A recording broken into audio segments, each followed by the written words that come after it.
A little bit about our speakers.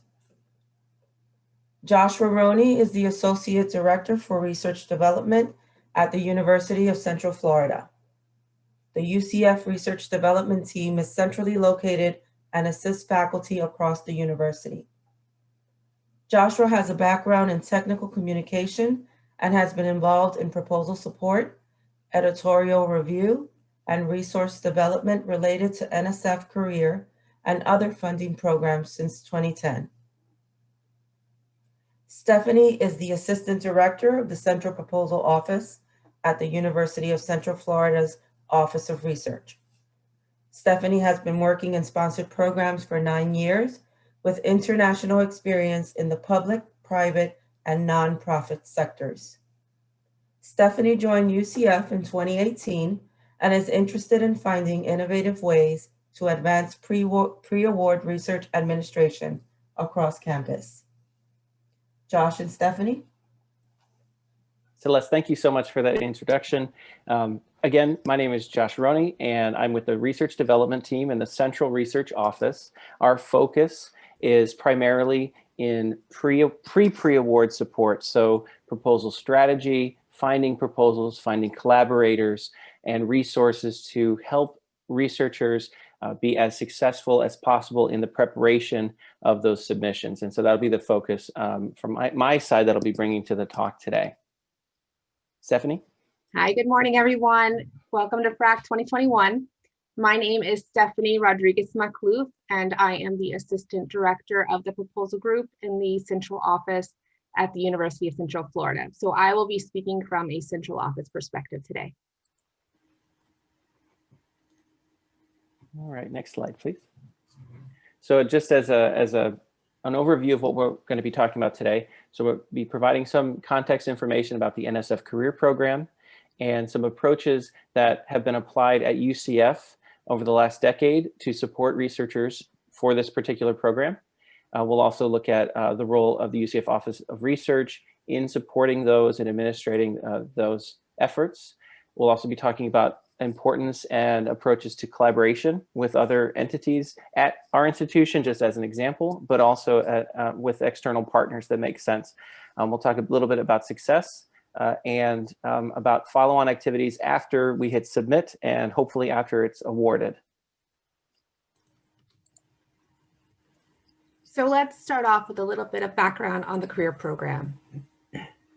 The full name of the program is the Faculty Early Career Development Program. This is an NSF-wide program that offers the Foundation's most prestigious awards in support of early career faculty. Career awardees have the potential to serve as academic role models in research and education and lead advances in the mission of their institution.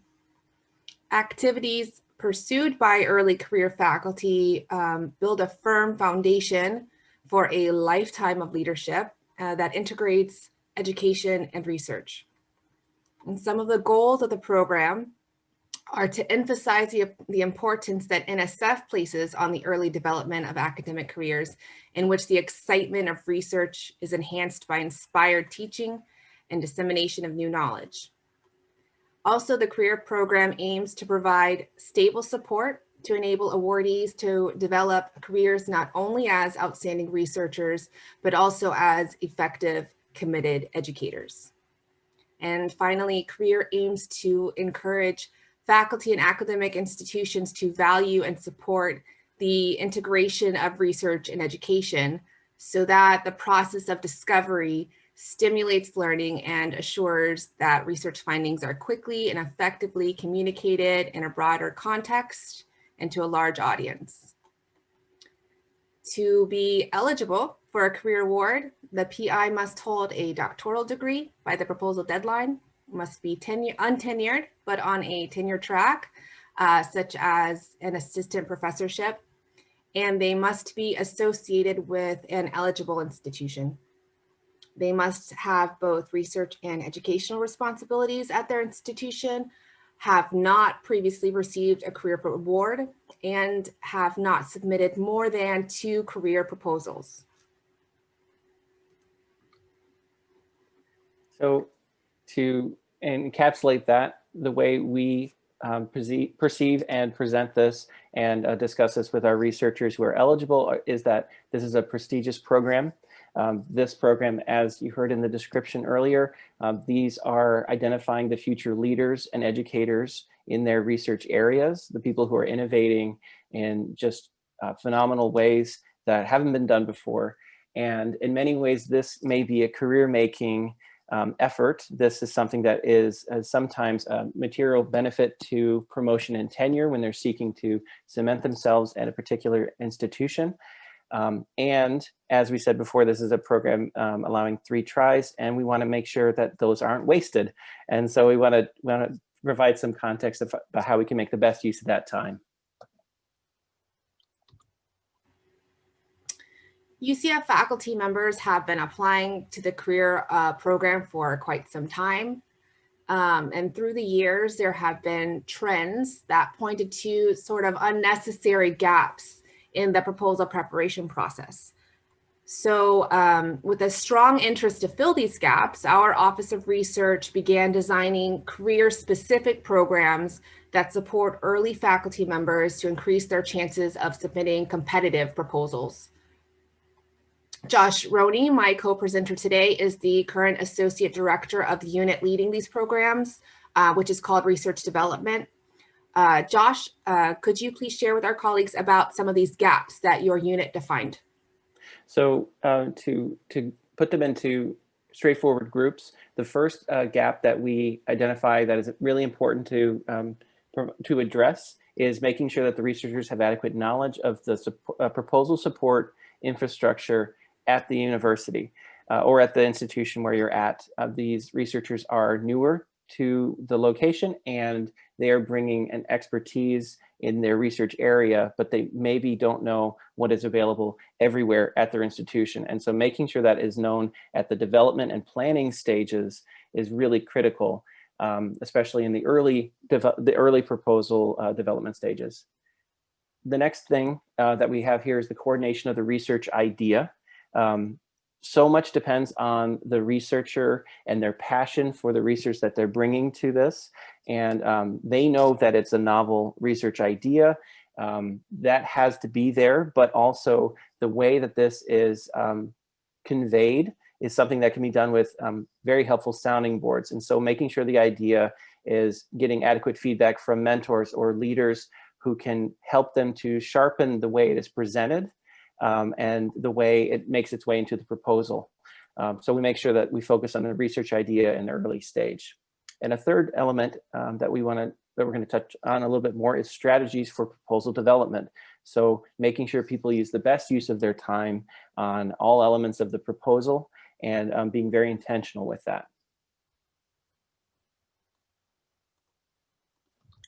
So based on the gaps that were determined, research development started building a consortium of stakeholders that were critical to sort of holistically filling these gaps.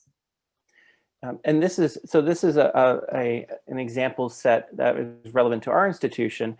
But when we were beginning to develop this, initially it is based on requests of the researchers themselves when they mention they need a particular thing, which is very important because they know what they need. And it's fantastic when they reach out to all of us in the research support world. But in addition to those people, and as we mentioned before, there might be gaps in awareness of particular strategies or particular components. There are other people who are involved that can provide a great benefit to this. So we mentioned here, so the Office of Research.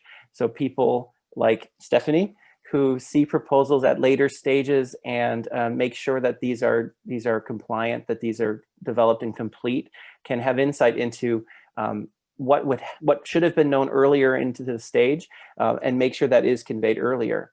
The research administrators, the warriors who are developing, I'm borrowing, Stephanie mentioned the word warriors before, but I think that's so important.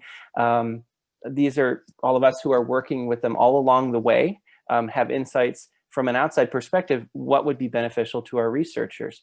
In addition, research leaders in their areas know what are the support infrastructure specific to the PI, what are the goals of that division, and based on their assessment as a senior researcher, what they might in particular benefit from. Also, previous career awardees. Hindsight is wonderful. 2020 hindsight is great. And so people who are successful in the program, they can look back and say, I wish I would have also known about these things. This might have maybe improved my development process, saved me some stress, saved me some time, or helped me to increase the scope or impact. So we looked at that as well. And then the service centers, that these are the other areas across the institution that can provide support, that are already willing and able to do so, but again, are part of the larger infrastructure. And so we want to make sure we have attention to these different groups as well as the researchers themselves and what they are looking to support. Thanks, Josh. So next, what exactly did we do to address these gaps that were defined? Well, what we call the Career Workshop Series today started out about a decade ago with our research development unit when they launched the annual career panel discussions.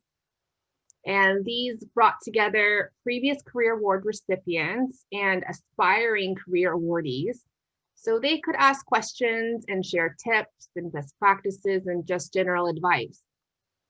And then after that, strategic writing workshops were included. And finally, the addition of sectional workshops kind of helped to round out the series. And currently, the Career Workshop Series takes place every year, beginning in the fall, and aims to fill information gaps, answer questions, and give targeted proposal support on the more demanding parts of the proposal. Josh? And just to add to that, thank you so much, Stephanie. Just to add to that, so as Stephanie said, we start the series in the fall and we try not to overload researchers with too many sessions all at once. And so we space them out in a way that makes sense in terms of developing their strategy, building their connections, and their steps. And so we have a few bullets here. The first one is, as we noted, panel discussions with awardees. This is something we started, again, about a decade ago. And perspectives from awardees on planning and developing your career proposal and your strategy for integration of education. So when we're doing this, we make sure to recruit from a cross-section of expertise. So maybe someone in social sciences might be represented, as well as someone in physics, as well as someone in chemistry, because their perspectives are going to provide greater insight. We also, in terms of format, we give the speakers time to briefly touch on their overview, not on their research particularly, but on how they frame their research for career. But we also use a majority of the time to provide questions that we share ahead of time, but also audience questions on what are the strategies for, again, for recruitment, for outreach, etc. The next item we have here are talks related to writing strategies. So this is advice from people who served as program officers, people who, again, like myself, who are from a technical communication that can show about making sure that you're making a strong and convincing argument. And then on strategies that incorporate facts from NSF. So this can look at you can look at award history in different areas across NSF. But you can also look at what are other reports from NSF that you can tie into their bigger aims, the bigger strategies, to make sure that you're putting that in there as well. And then additionally, we break down, because that's a lot that goes into the proposal, sectional support. And so we have a talk specific onto the budget, because that's critical. We have talks on things like data management, which is increasingly important as we look at data security and long-term storage and public access to data, and things like literature review, which is very important to make sure that the researcher is up to date on the research problem that they're trying to address. But Stephanie, if you wouldn't mind, Stephanie has been one of our speakers in the series specific to budget. Would you mind giving a little bit of your perspective on that? Absolutely. I was invited last year to give the budget workshop in the Career Workshop Series, and I was really excited to participate. As a central office AOR, I kind of looked at this as a strategic collaboration with research development, because it provided faculty members with support directly from the group that performs final review and submission of their proposal to NSF. So Not only was this an opportunity to bridge information gaps and gaps in just different gaps in knowledge, it was also a great chance to connect the PIs with one of their institutional support systems. So I was really, really thankful to be a part of that. Thank you.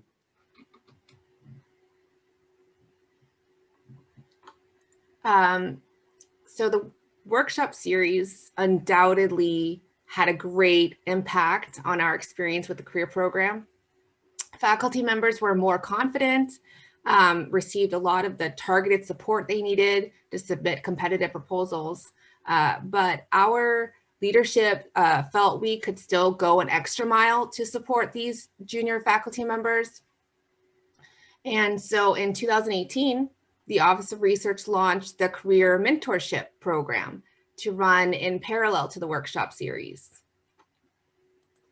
I think Josh wants to talk about that. Yeah. Yes, please. Thank you. And so just as the research evolves, we try to continue to evolve based on needs and opportunities, what we're offering and providing to researchers. And so Dr. Saiful Kandekar, who is a faculty fellow in the Office of Research and also a professor himself and a former career winner, looked at some of the important elements that were being offered at our institution and elsewhere, and basically was an architect of a mentoring program that said, let's take those things and let's also offer a more intensive program where a person can start at the idea stage and continue to partner with us through submission and get direct one-on-one support.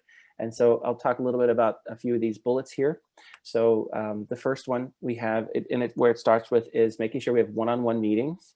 And so in the beginning, that's making sure that there is an adequate vision articulated by the researcher when they're looking at themselves as a long-term leader in research and education, and actually putting that into words and making sure that that goes into the description and the way they're planning this, making sure that where they're specifically applying to within NSF is a good fit. And so these meetings will be with Dr. Kandekar or Dr. Deborah Reinhardt, who is the Associate VP for Research, and a few other leaders in the area. And then it'll continue on through the rest of the trajectory of these meetings with mentors. So the next bullet here is related to developing a pitch. This is something where we put in just a few, maybe 2 paragraphs or a page at most, what exactly is trying to do, what exactly is the researcher trying to do? Why is this an important issue to look into? Why is this a fundamental problem that should be explored, that has a long-term trajectory? And can you say that in a few words? I think as a tech writer, I see it is a lot easier to write a lot about a thing. It's a lot more difficult to be very concise about it. And so it also takes a lot more time to write a 10-page proposal or a 15-page proposal before you start hearing feedback. If you write something that's very short and very to the point and targeted, you can get great feedback from leadership along the way. So this is an important pitch that we call it a pitch, where the researcher will present this in a conversation, in a short presentation and in text form to researchers that are part of this program to provide feedback and help shape that early development. So the next thing here is making sure that we're getting that feedback from past award recipients on that pitch. So these are people who are involved as reviewers and potentially as mentors who will continue on through the program and looking at how is this presented? Is there a focus on something that might be able to be modified for a better fit somewhere else or with a little bit of a different plan?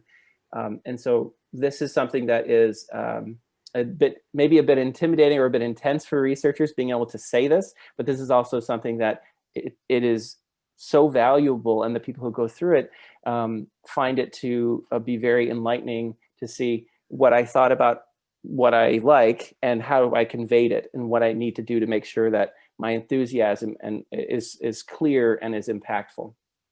So the next bullet here is related to one-on-one mentorship with the awardee. on developing the project description specifically, so the technical narrative is going to be developed over a longer period of time, and making sure that there's mentorship as that development is going on.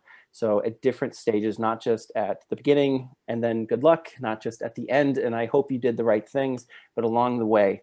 And so there's a lot of coordination that goes into these things to get people who are able to give of their time for this. But this is something that is really valuable and to everyone involved, to be a mentor, to be a participant in here. The next item here is outreach to NSF. So coordinating the conversation with the program manager is something that may be intimidating for some. It might not seem as an urgent thing, but we bring this into here to make sure that if it's something that's allowable, why it's important to do so, how to do it effectively, and so on. And then the last item here is making sure that technical reviews are occurring in the proposal when there's still adequate time for revision. And so not the editorial feedback where I say your formatting or maybe small changes might be impactful, but looking at it from a peer perspective, making sure we're getting that, whether it's in our institution or externally, have those in there where there's adequate time for review. Well, Josh, I have a question for you, if you don't mind. Sure. Just because I've heard this before, what would you say to the PIs who feel uncomfortable contacting the program director with a pitch? That they feel like they're bothering the program director, that the pitch may be unwelcome? That's something I've encountered as well, and that may be a common feeling for some.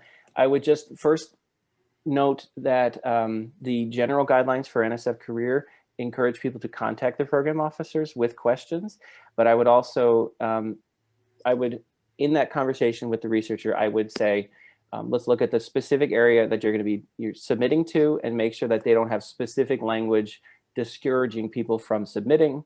And if that's not there, we would change the conversation to, well, why would we want to do that, and how would we do that? And there's a great article that I'll give credit to, and this is one of many that are out there, but a great one that I refer to often is from Robert Porter, called "Can We Talk?" And this is about contacting program managers and why this is of value to PIs, why this is of value at an early stage, how to make the most use out of that.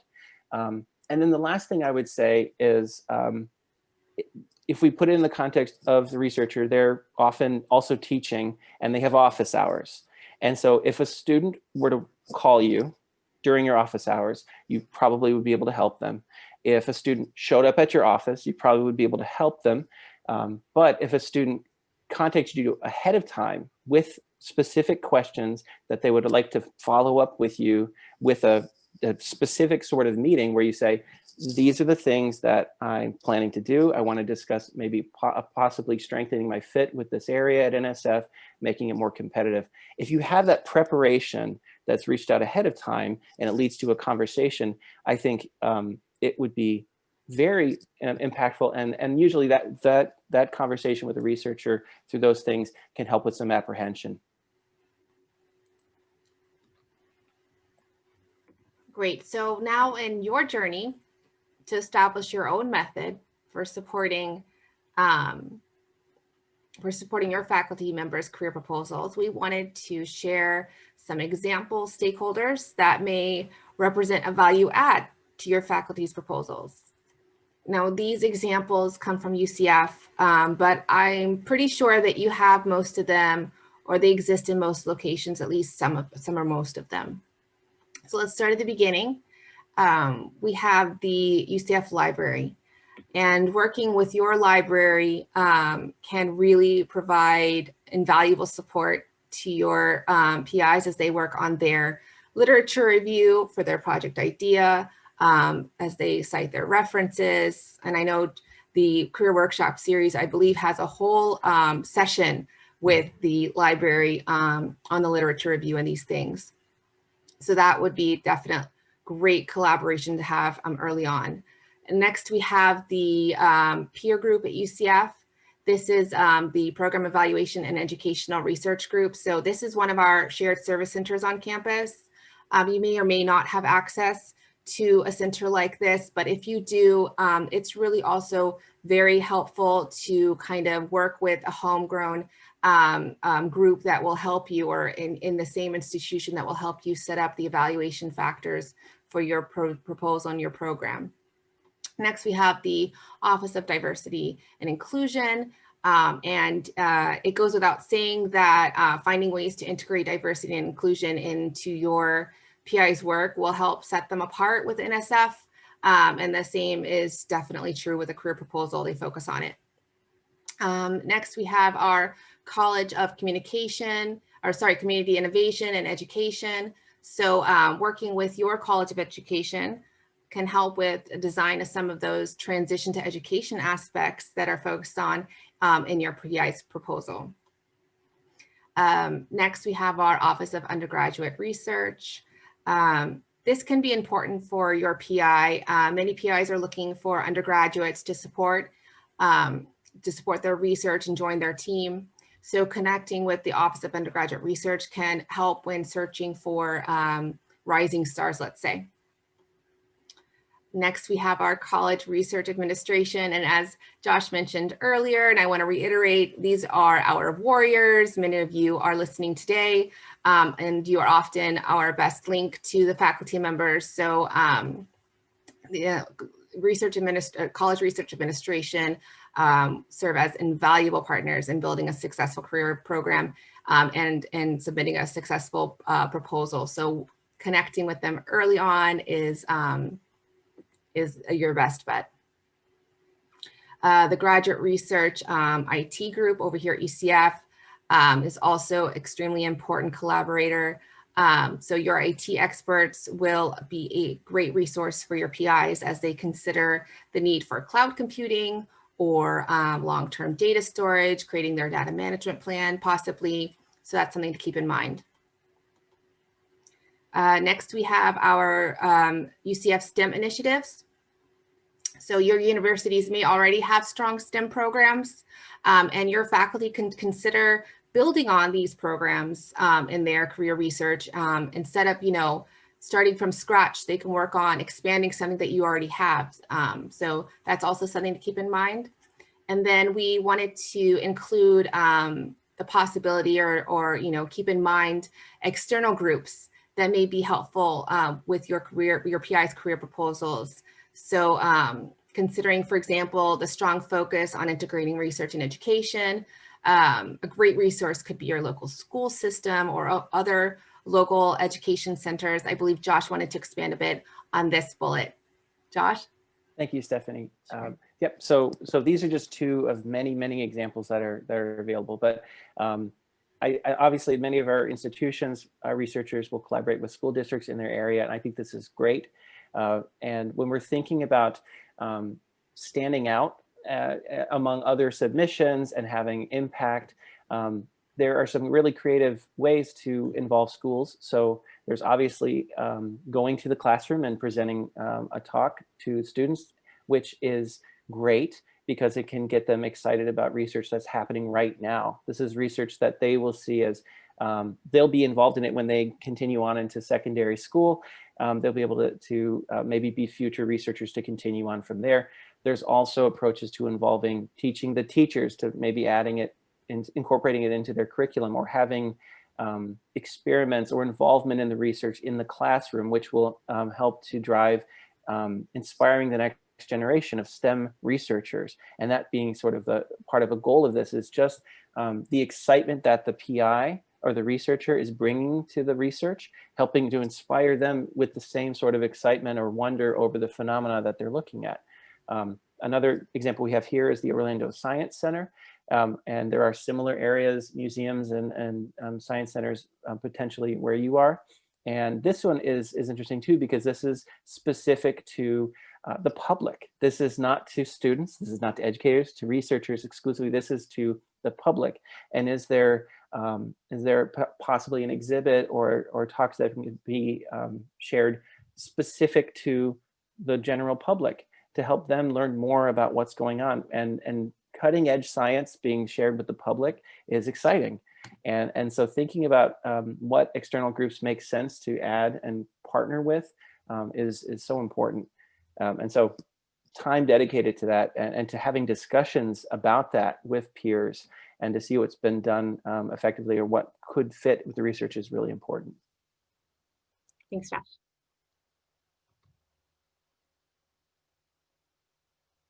And so if you don't mind, Stephanie, I'll continue talking here just a little bit about success.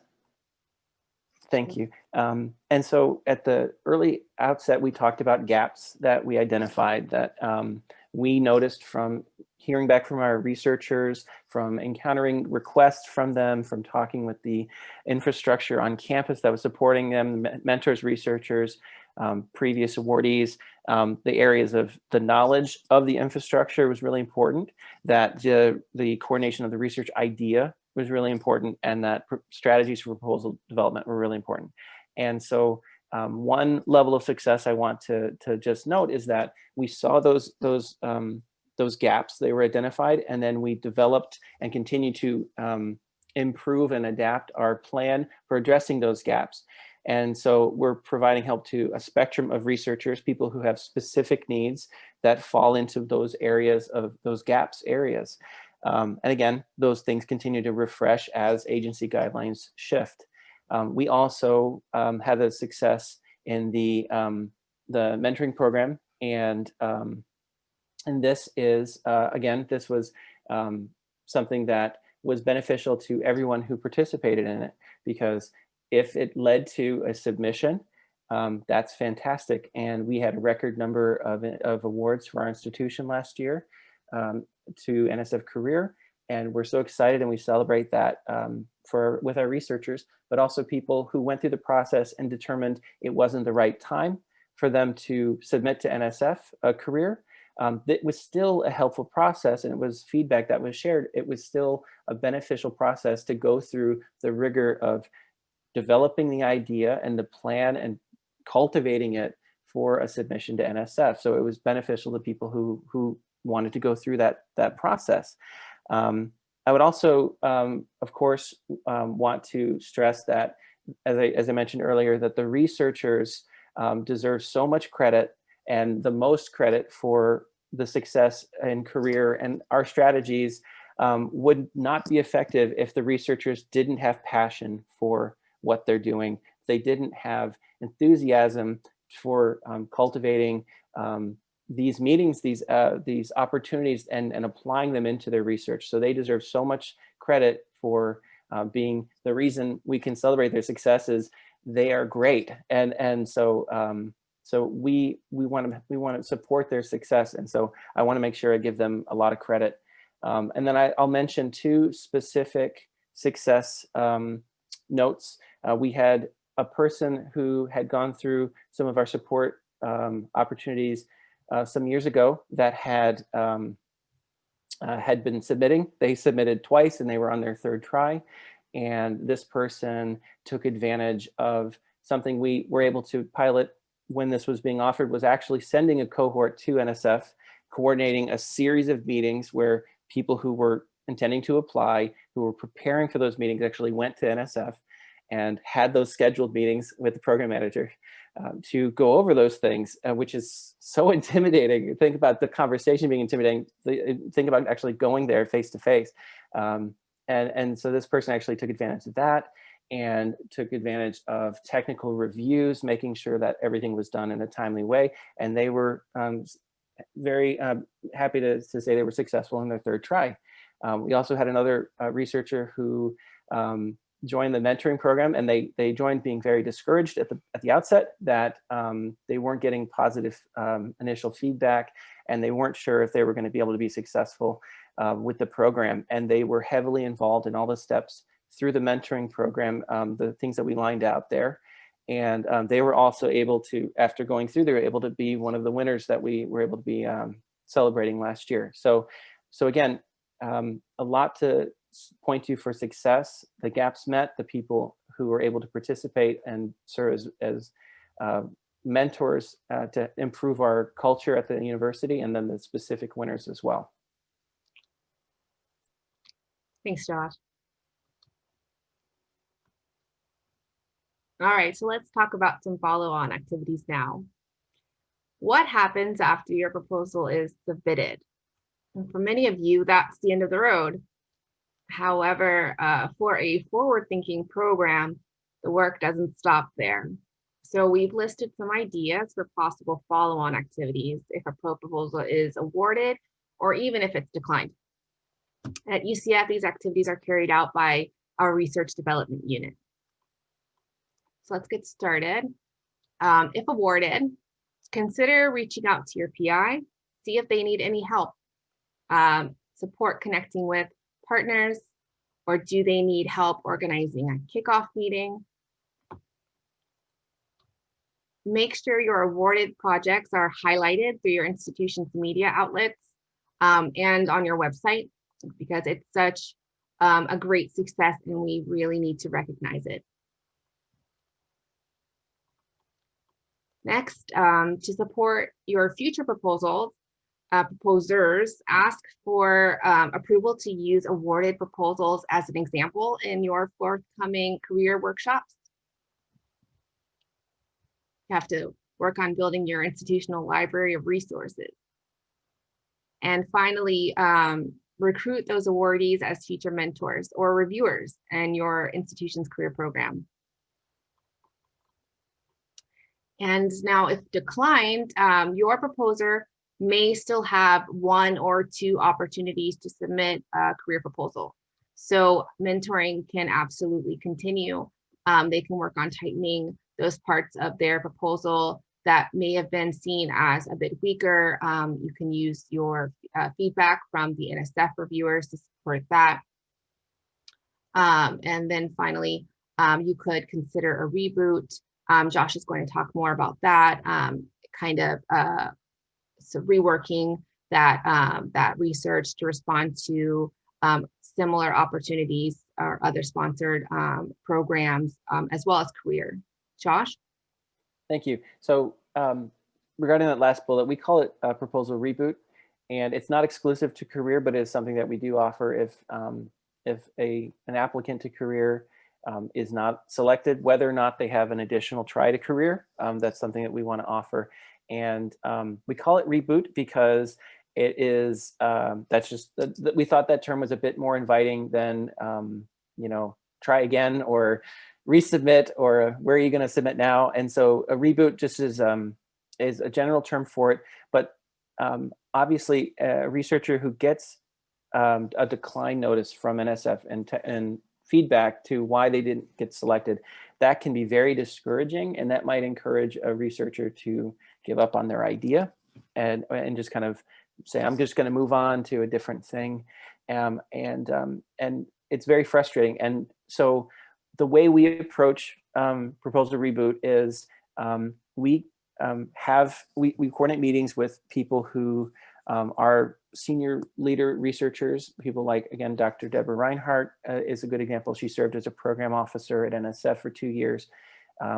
And so having this meeting with them, before we even see their feedback, we can look at the proposal that was submitted with a new set of eyes. And if the PI is willing to share the review feedback, also consider that, and to have conversations about, okay, are the review comments, do they fit? And, do they fit? Do you agree with what was said, or are the reviewers nutty? And, do we need to look somewhere else? What can we do to not only address the comments if we're going to be resubmitting, but also make it even better based on what we are expecting from NSF in the next year? Or if it doesn't seem to be the appropriate fit, if the comments are of the such where it's just not the right fit for this program, begin having conversations about where else to look. And so our team can help provide other agencies or other programs that might be a good fit for that great idea, because they dedicated so much time into preparing this probably great proposal. And just what do we need to do to use that effort and continue to move it forward to another place, to a resubmission that's stronger, to a new opportunity. So again, we call it reboot. You might want to call it something specific to your area.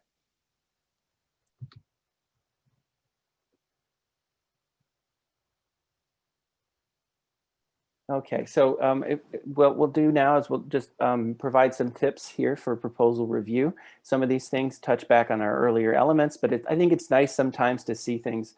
I like lists, and so we'll go through a few of these elements here. And so the first item here is make sure that the PI has a clearly stated vision. If they're writing their career proposal like any other proposal they might write, this is something that would potentially be missing.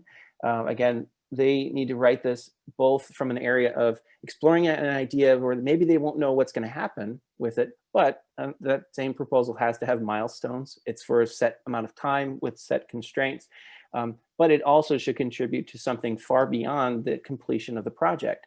And so are they contextualizing what they want to explore with the idea of where they're going to be in 10 years as a leader in research in their area? Where they're going to be as a great researcher and educator, maybe combining those things. And so just make sure they have a clearly stated vision and put that on the first page of the proposal. That's a great precedent for the rest of the proposal to say, this is what I plan to be, and this is what I want to do toward that larger goal. So the next one we have here is contact the program manager. If it's allowed, make sure to take advantage of that, be specific. Something that we found that is helpful is to have some sample language available. Sometimes it's a little intimidating to say, just write up this thing. And so we will have, say this. Use what you want from those things, but these are good ideas to incorporate. Again, some of those things are in samples like that article I mentioned, but some of them are stuff that we've cultivated on our side as researcher resources. But make sure they're taking advantage of that if they can. Another item here, it's important to me as a tech writer and as a reviewer, is make sure that there's effective formatting and visuals. If the tendency toward proposals to a particular area don't ever incorporate visuals, then don't incorporate visuals. But if they allow that, they can be so impactful because they can break up blocks of text, which makes it a more interesting read, but it can also underscore things like a good example and an easy example to point to is they say they want to be a good researcher and they are already educating their students. Is there maybe a photo of them delivering some sort of talk with students? Is there some kind of research activity that can show they're involving their students in research? Having that photo later on when they talk about education integration makes a stronger argument for that. Similarly, if there's a nice visual to talk about the phenomena that's being described earlier in the proposal or charts, but using visuals effectively is important. And there's a whole talk there's whole talks you can look to related to effective uses of visuals in proposals, but also formatting is important. I'm a stickler for things like that. This is stuff like font size and spacing and, pagination, numbering of sections, but also of course spelling and that sort of thing. But this is a really important thing, especially at the later stages. This is the polish that happens on a proposal. And if there are errors that occur here, as a reviewer, you don't know the specific context of why they did that. And so some possible thoughts that might occur to the reviewer is they didn't have enough time to go back and polish and fix their formatting and fix their spelling. Whether or not that's true, that is possibly something that occurs to them, or they didn't care to go back and check that. And maybe there's a carelessness. That is something that is, we see that in technical communication as something that's an unfortunate assumption that might be made, at least at a subconscious level for reviewers. So make sure there's polish that's been done, that there's people who can support that. If the researcher is maybe somebody who has more difficulty with this particular stage, cultivate a partner on campus or with expertise if you have people who can serve this role as an editor in this particular capacity. We offer those services when those are needed. And not everyone needs them. And when people need them, we want to make sure that that's available. The next thing is, again, that's one example, but just make sure that you're making the most of the institutional infrastructure. So as they're going to rely on us, if we're partnering with them on a proposal, to let them know what's available if they don't know already. So make sure that there's an awareness of the network that's available across campus about what they could potentially provide, and that's conveyed and available for them to find. That information is really important for them to take advantage of, because they're proposing this in the context of the institution they're at, that they will stay there and be a leader, right? They're not just an island that happens to have the institution name around it. You see that in the facilities section specifically, but also through the main narrative, of course. The next item we have here is get the reviews with time to revise. This is a pipe dream, but not if you put deadlines on development. And a great way to do this is to ask the researcher for a deadline about when you'll get a document for review, not from an administrative perspective, but from some of these other areas of technical peer review or from an editorial review, and say, when will you provide it and to whom? And that provides a little bit higher pressure to make sure it's done at some capacity. But also, it's a helpful thing to reassure researchers that they don't have to have a fully complete, perfect proposal before asking for feedback. Sometimes there's a mistake in waiting too long to get those reviews, and then it's something you can't really change because there's not enough time to make all the subsequent changes to follow that through. So make sure there's time for review and for revision based on the feedback.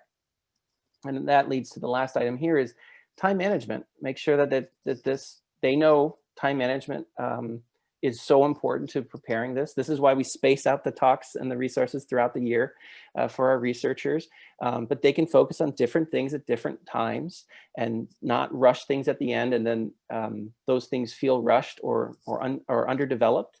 And so they might be great with time management, given those resources like a checklist with timelines of when things are due. They might also need a partner with reminders of those things and say, just a reminder, hope you had a great break. It's mid-January now. Remember, February 1st, we have that meeting about, what we're going to do for education integration. Just want to remind you, you got 2 weeks on that. So those sorts of things, they might need that kind of partner in time management. Thanks, Stephanie. And then you have some more tips as well. Yes, I'm speaking more from the central office again. So these are just some fun tips that I put together just to help you as you're helping your PIs put together their proposals. The first one we have is check budget limitations of the specific program and directorate. So we all know that we have a budget limitation for career. It's $400,000 or $500,000 over the duration of the project, but it's specific to the directorate you're applying to. So just double check that and make sure that your program and your budget align, as well as kind of taking note of the fact that they have proposed minimum budgets. So there's no ceiling that's set out, but as we note in our guidelines, a lot of the directorates and programs prefer budgets that are closer to the minimums. They want to be able to fund more programs, so they might see, don't overshoot your mark too much, because that might be undesirable for the reviewers. Next, we have our letters of collaboration. And no matter how many letters of collaboration I look at, there's always all different kinds of versions. And it's funny for me because this is one point that NSF really spells out and helps us out. They give us a line by line, word by word format to follow. So let's go ahead and use that format in our letters of collaboration. And of course, no letters of support, as with other NSF proposals. Next, requesting your departmental letter early. This letter has a lot of pieces, a lot of requirements in 2 pages. It's a return without review or a possible return without review if there's any missing elements or if this is missing entirely, so you risk that. So be sure to request that letter early from the relative person, probably your chair of your department. Give them time to put that together for you in a way that you're proud to present with your proposal. double check your submission deadline. This is actually more of an issue in previous years because we had staggered submission deadlines based on the directorate. This past year, however, NSF aligned all of the deadlines, so they're making our lives a little bit easier. And it's now set for the 4th Monday in July. But double check anyways. My last point is submit that proposal to your central office or your reviewer, your AOR early. You may have been working on this beautiful, pristine proposal, but there are just certain things that you may not be aware of. And so if your faculty members can submit early, they allow some time for that review, that final review, and comments to come back, little edits that may need to be needed. And so you can get those back and turn those around quickly and still have time for a submission, less so stressful submission. Thank you, Stephanie. And so now we're going to move on into the questions section. So if you have questions, please feel free to put them in the chat and we'll look to addressing those questions with the time remaining. So I see one question has come in. Did you see a gradual growth over the last 10 years in your workshop series? Has there been an ebb and flow? This is a great question. And there's a secondary question with it. I'll answer them both together. Do you have annual feedback from participants? What changes have you made as a result? So one thing we do in all of our workshops for faculty members with career, but also elsewhere, is we get their feedback, or we request their feedback following that session, immediately following the session. This is important because we're asking them about, is the content relevant? Is it appropriate? Was it delivered by an effective speaker? Was the timing adequate? So we ask them specific questions, and then we look at that and we make changes annually to the program based on what that feedback, the trends in the feedback. So we analyze the feedback, and this is something that can be done. I recommend using an online survey, whatever is available to you. I'd recommend using that versus paper forms, because then you can look at trend analysis. The data is a little bit easier to come through, but you can look at people who are attending, people who are giving feedback, is it positive or not? And so some changes we've done have been in response sometimes to this is less relevant, or maybe a speaker like this, we give them places to talk about what they recommend or suggest. And so we might change the speaker in the future, or add a different speaker in the future based on feedback. We've also stopped offering certain sessions that attendance was dropping off on, and maybe added some content into a different format. So something that was delivered as a talk, we could convert it into a reference document or a reference page, so that people who are interested can go there for it. Or we would record the session and just point them to the recording of the session. So we don't want to continue to offer things if the attendance is lower, but with regard to career, attendance has stayed pretty high. Over the last year, all of our sessions have been dramatically increased because they've all been offered virtually. Before we were working virtually, most of our sessions were offered in person. And so that's subject to classroom time and walking across the campus and finding parking potentially. And so this is something that we're looking at just continuing in the long term, is maybe still offering an online an online option, even if we are doing certain sessions in person, so that people can join that way. And it also facilitates recording a lot more easily for people later on. So there has been ebbs and flows, but we make changes based on that and the feedback there. So some changes, like I said, some changes we made. We used to do a one session breaking down every piece of the proposal, and it was 2 hours worth of time where we say, okay, we're going to talk about the project summary for this amount of time. Okay, now we're going to talk about the description, but not those extra pieces in the description. Now we're going to talk about project, the prior NSF support or the facilities, and we did everything in the big long time. And it was exhausting, and people sort of fall out of the room at the end because it's too much information in one amount of time. And so that we didn't offer that this past year, and instead we we cherry picked the things that were most positively received or we felt were the most impactful for their development, and we moved the rest of those things to online resources so people can look at those elements there. And so again, you want to do this, make these changes in response to feedback, but also to agency guidelines. So something we are considering adding in the future when we talk about developing certain sections is having a particular piece related to some of these new systems NSF now requires. So Science CV is something that we don't have to use right now, but is something that actually in regard to career might be a great idea for the researcher, because the forms that are currently provided by NSF can't be modified. The blank pages can't be removed according to guidelines and feedback from the agency now. And so Science CV can deliver a much shorter and condensed and cleaner looking section. So that actually would work more in the researcher's favor. So having a talk based on that, probably as a recording that is being offered to people that they can complete at their leisure. That's something we're looking at adding based on changes in agency guidelines. Do we have any other questions?